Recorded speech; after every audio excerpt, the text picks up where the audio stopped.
Taste the Daily. வணக்கம் சுரேஷ்.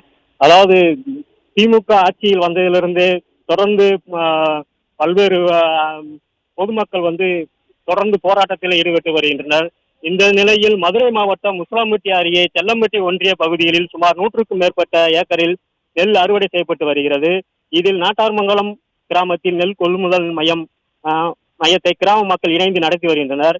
இந்த நெல் கொள்முதல் மையத்தில் நெல் கொள்முதல் செய்யும் பணியை நிறுத்தி வைத்துவிட்டு அருகிலேயே திமுகவை சேர்ந்த அரசியல் கட்சியினருக்கு நெல் கொள்முதல் நிலையம் அமைத்து நெல் கொள்முதல் செய்து வருவதை கண்டித்தும் மக்கள் இணைந்து நடத்தி வரும் நெல் கொள்முதல் நிலையத்தை நெல் கொள்முதல் செய்ய வலியுறுத்தி மதுரை தேனி தேசிய நெடுஞ்சாலையில் திடீர் சாலை மறியலில் ஈடுபட்டனர்.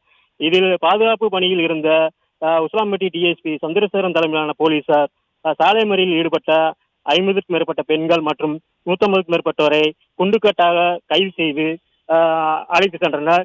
தற்போது வரை 30,000த்திற்கும் மேற்பட்ட நெல் நெல் நெல் நெல் நெல் மூட்டைகள் அதாவது எந்த விதமான பாதுகாப்பு இன்றி குவியலாக வைக்கப்பட்டுள்ளது. சுரேஷ், விவரங்களை வழங்கியமைக்கு நன்றி மாணிக்கம்.